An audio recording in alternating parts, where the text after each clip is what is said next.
The one thing you should do before getting married.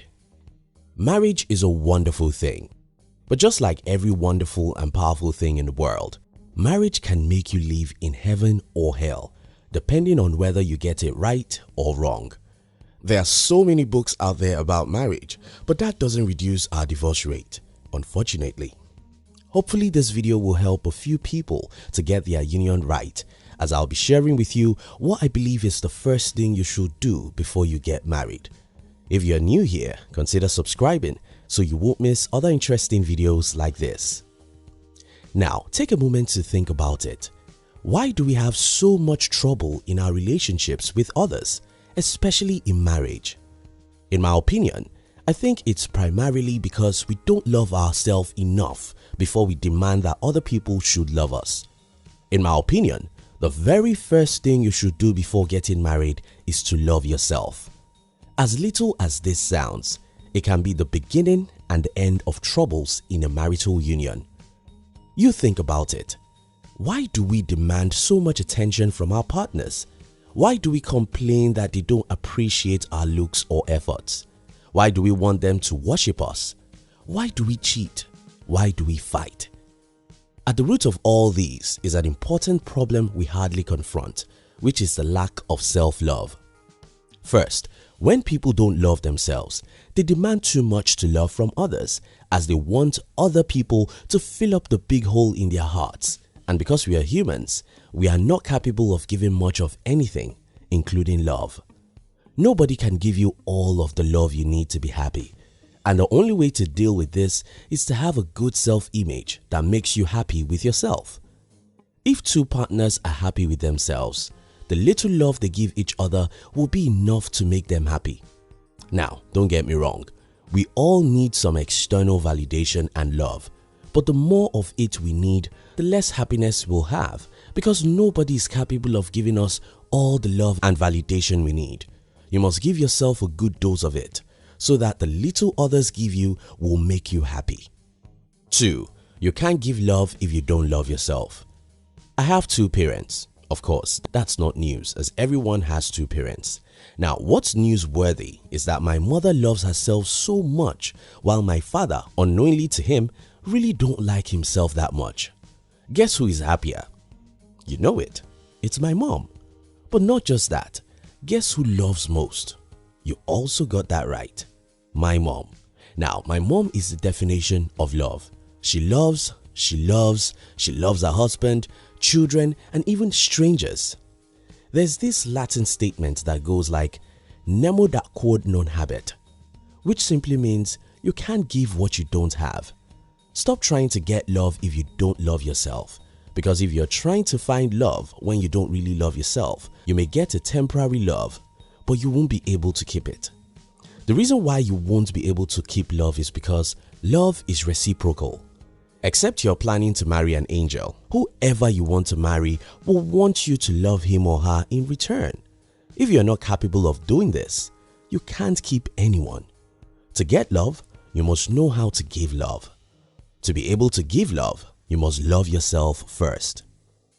3. When people don't love themselves, they become selfish. People who love themselves can sacrifice their ego and conveniences for others because they already have a good self-image, and coming low for others doesn't really make them feel too weak. If there's a good definition of love, then it should be selflessness. If there is anyone who truly loves someone, be sure he or she first loves him or herself. If there is anyone who loves herself, be sure she will be able to make sacrifices for others. If you don't love yourself, you can't bury your ego or make sacrifices for others. How then can you live in a marital union with someone else? 4. When people don't love themselves, they cheat others. A quick background check on people who end up becoming evil are usually people who lack love in their early childhood days. Because these people lack love, they don't love themselves either. And because they don't love themselves, they don't find it difficult to hurt other people. While most people would think that it takes courage to go around and sleep with everybody, it's actually a result of low self-esteem, which originated from lack of self-love. 5. People who don't love themselves have unhealthy jealousy. While some dose of jealousy is good in relationship, unhealthy jealousy isn't. But because many people don't love themselves, they want to do all they can to do what they cannot. What you can't do is to monitor every step of another adult, keep them from cheating, or keep them from leaving you. If they want to do any of these, you can't stop them from doing it. But because most people don't love their own self, they are not secure. Because they are not secure, they think if someone leaves them, they will perish. No, you won't. But you need to love yourself to really believe that you won't perish if anyone leaves you. Now that you know that you have to love yourself before you can get a great marriage, how do you know if you love yourself? Very simple. How much of happiness do you derive from other people's opinions and validations? If you derive more than 50% of your happiness from what others say or think of you, if you do most things to get people to say nice things about you, if you are not happy being alone, if your life is centered around people's good comments on social media, if you often think that what you wear or the materials you use will make you a better or happier person, you might want to check yourself. The conclusion of the whole matter is this: life can be a better place if two people who marry each other have self-love. If I love myself and you love yourself, we can both give love to each other. If I don't love myself and you don't love yourself, we cannot give true love. If we both have self-love, we can both make sacrifices for each other and every other person that comes our way. If we both have self-love, we can expect little from one another.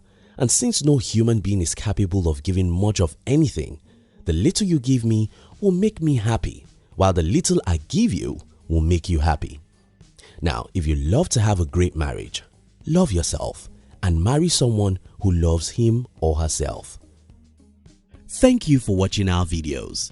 We'd like to give you another interesting video for you to enjoy next. But before then, our team will be very happy if you can like this video and share it with your friends on social media. If you're new here, don't forget to subscribe so you won't miss other interesting videos.